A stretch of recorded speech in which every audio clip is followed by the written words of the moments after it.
Hey everybody, welcome back. If you're new to the channel, this is Northwest Small Batch Brewing, where I do a bunch of brewing tips and videos, that sort of thing. My name's Steven, and this is going to be a shorty. I kind of want to talk about YouTubers that make videos and edit videos, but only post perfect results. Like when you never see a video posted of something that doesn't go right or a learning experience, that sort of thing. Case in point, I already recorded this entire video from a channel, and I've learned ahead of time. If you're not a YouTuber, you might not get this, but you have to test your audio before you record for a video. Because early on, there was many times where I recorded an entire video and then there was no audio. And so I test it now to make sure, okay, I can hear it before I start the video. So I already recorded this entire video, and I had tested the sound and it was fine. I went back and there's no sound when I went to go to edit. And I was like, what is going on? This is ridiculous. So it looks like maybe the batteries were dying on my mic pack here. So hence why I have this mic pack just sitting here in front of me. I'm sort of keeping an eye on it. I want to make sure it doesn't die on me in the middle of this video and end up having to record this a third time. So what was it I said that you didn't get to see? Basically, I was making a beer last weekend, and I'm not going to say what it is because I'm going to try it again in probably a couple months. So you'll have to stay tuned for that. But I will say that it was a lot of grain, right? It was more grain than will fit in my system. My system can only hold 16 pounds max. And this was some over 20 pounds. I'm not sure. I can't remember off the top of my head. But it was more grain than I could do. So I split the grain into two. And I've done this before. I haven't tasted the result yet, but I think it worked good the first time I've tried this, where I split the grain into two different batches. And I'm just looking at the light on my microphone because it went out. I hope that doesn't mean that my sound just quit. So I split the grain into two different batches, and I basically did two different mashes. And I've done that before. I started with my normal 3.5 gallons of water, put in the grain, let it mash for an hour, pulled it out, let it drain. I sparged in another gallon of hot, 170 degree water, and then I dumped that grain and put in the next batch of grain and sparged that for an hour, mashed that for an hour. And then I added a gallon more of sparge water after that. Well, anyway, the end result problem was that when I went to take a gravity reading, it was exceedingly low, like so low that it was not going to be possible to make my beer out of it. And even if I added, I could have added dry malt extract or something like that, but it wouldn't have been the same beer. Because this particular beer, well, I'm not going to give any details, but the grain build was a little different than the usual.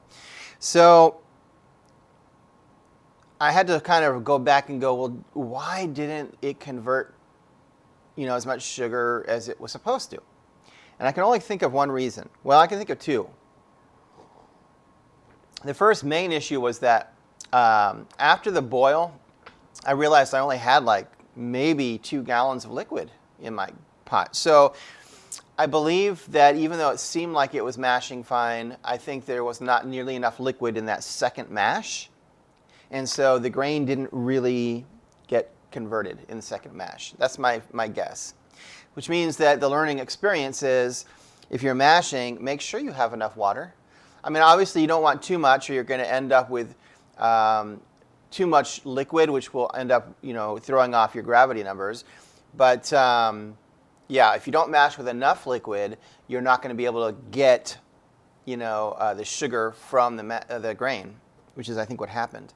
Another thing I noticed, and I'm starting to think now maybe it was because there was such a low level of water, but I did notice that the temperature, so my system has an automatic temperature where it adjusts the temperature to keep the mash at the right temperature.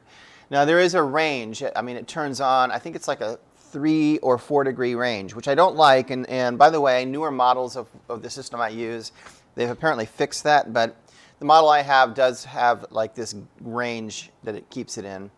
So, but it was at one point it hit like 165 degrees, which obviously 170 is going to basically kill your starch, and it won't be able to, convert.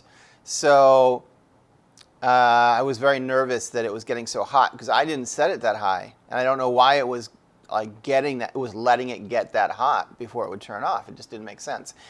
I think maybe it's because there was so small amount of liquid in there that it just wasn't able to properly work. So everything comes back to making sure that there's enough liquid in your pot to properly mash, and saturate all the grain. So I will try it again for sure because it's a beer I wanted to do, and I'm going to be aging it, and so yeah, it's part of like a three-tier beer thing I'm going to be doing and tasting and then aging and then tasting. Like every month I'm going to try one and see how does it change each month if the aging makes a difference. Yeah, so that's it. That's all I have for this video. Just I guess the moral of the story is not every failure has to be a failure, right? I mean, the other takeaway from this is that I was going to use a yeast that wasn't going to have a high enough alcohol tolerance to be able to get to where I wanted to get. And so this gives me the chance to get a different yeast that has a higher alcohol content or tolerance. The moral is, even if you make a mistake, you can learn from it. In fact, that's how most of us learn. Even when someone tells you, hey, do it this way, do it that way, here's why, a lot of times people still will make that same mistake because, I don't know, it seems as human beings that quite often we just have to learn the hard way, right? We have to learn by doing it wrong before we do it right. So, if you can take away from this video that if you have a beer that doesn't turn out, don't let it stress you out. Don't get bummed out. Figure out, trace your steps back and figure out what caused the beer not to work the way it was supposed to. And then make something else, which is what I'm going to do, and come back to it, later, maybe in a few months, and try it again with making changes to how you did it the first time and see if it turns out properly the next time. That's how you learn, I did get to test out a new fermentation temperature control system that I got for my fermenter. So that's pretty cool, and I will have a little bit of a snippet of that when I put the actual video of that full brew day when I redo it. But all right, well, have a good Monday morning if you're watching this on Monday. The reason I say Monday is because if you hit the subscribe button, you'll be notified every time I put out a new video, which is generally every Monday morning. And then, of course, if you hit the thumbs up, the bell icon, that's the little like button on the bottom of the video on your phone, it will help my page get noticed. It helps put my videos in the right algorithm so that if people are searching for, say, home brewing or something like that, my videos will start to pop up and more people can get to them and find them. So, helps me out a lot, helps my channel out a lot, and I will see you back here in 1 week. I'm not sure. It won't be a full brew day, but we're getting close. Probably in a couple of weeks, I'll have a full brew day video for you. So, stay tuned. Have a good morning. Cheers. See you in a week.